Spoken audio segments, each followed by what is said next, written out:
Pada waktu akhir tahun ke-6 Hijriah, Nabi Muhammad menulis surat kepada sejumlah raja di Arab dan sekitarnya.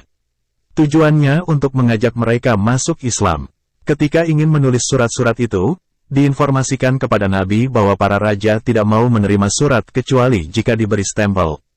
Maka itu, Nabi Muhammad pun membuat stempel dari perak bertuliskan, Muhammad Rasul Allah. Tulisan ini terdiri atas 3 baris, Muhammad sebaris, Rasul sebaris, dan Allah sebaris. Kemudian, Nabi Muhammad memilih beberapa sahabat yang memiliki pengetahuan dan pengalaman untuk dijadikan utusan kepada raja-raja. Tokoh ulama besar, Al-Mansyur Furi menyebut, Nabi Muhammad mengirim beberapa utusan itu pada awal bulan Muharram, tahun ke-7 Hijriah. Syekh Syafiur Rahman, Al-Mubarak Furi dalam bukunya yang berjudul Perjalanan Hidup Rasul yang Agung Muhammad menuliskan, untuk mengantarkan surat ini Nabi Muhammad memilih Abdullah bin Huzafah As-Sahmi. Salah satu surat yang dikirimkan itu adalah kepada Kisra, Raja Persia. Berikut ini isinya. Dengan nama Allah yang Maha Pengasih lagi Maha Penyayang. Dari Muhammad utusan Allah kepada Kisra penguasa Persia. Salam sejahtera bagi orang yang mengikuti petunjuk, beriman kepada Allah dan utusannya, dan bersaksi tiada ilah selain Allah yang esa, tiada sekutu baginya, bersaksi bahwa Muhammad adalah hamba dan utusannya. Aku ajak kamu dengan seruan Allah, karena sesungguhnya aku adalah utusan Allah kepada seluruh manusia, untuk memberi peringatan kepada orang-orang yang hidup dan supaya pastilah ketetapan azab terhadap orang-orang kafir. Masuk Islamlah, niscaya kamu selamat. Jika kamu enggan, kamu akan memikul dosa orang Majusi.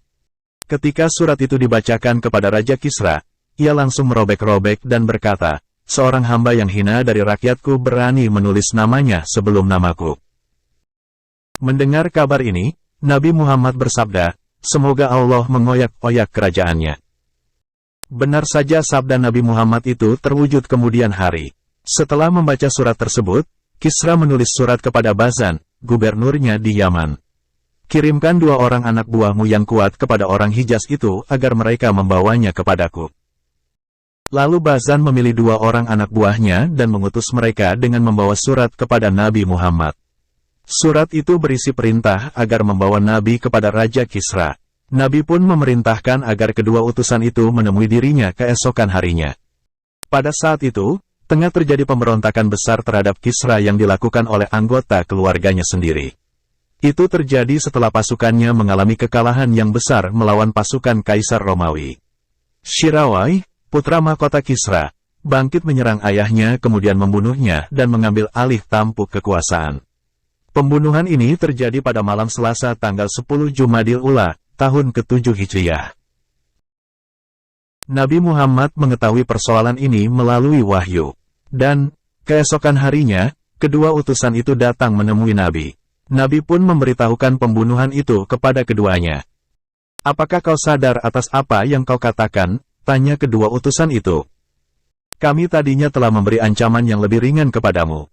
Sekarang, apa kau berani bila kami menulis perkataanmu ini dan kami laporkan kepada raja? Kata keduanya. Nabi menjawab, silakan, ceritakan hal itu kepada raja kalian. Katakan bahwa agama dan kekuasaanku ini akan mencapai apa yang telah dicapai Kisra dan akan sampai ke ujung dunia. Katakan juga kepadanya, jika masuk Islam, aku akan berikan apa yang ada dalam kekuasaanmu dan aku jadikan dirimu sebagai raja atas kaummu, kata Nabi. Lalu, keluarlah keduanya dari hadapan Nabi dan pulang menghadap Bazan dan diceritakanlah semuanya kepadanya. Tidak lama setelah itu, datang surat berisi pemberitahuan tentang pembunuhan Shirawai terhadap ayahnya. Dalam surat itu, Shirawai berkata kepadanya, perhatikanlah orang yang ayahku menulis surat kepadamu mengenai dirinya, dan jangan kau membuatnya marah sampai datang perintahku kepadamu. Peristiwa itu akhirnya menjadi sebab masuk Islamnya Bazan dan orang-orang Persia yang berada di Yaman.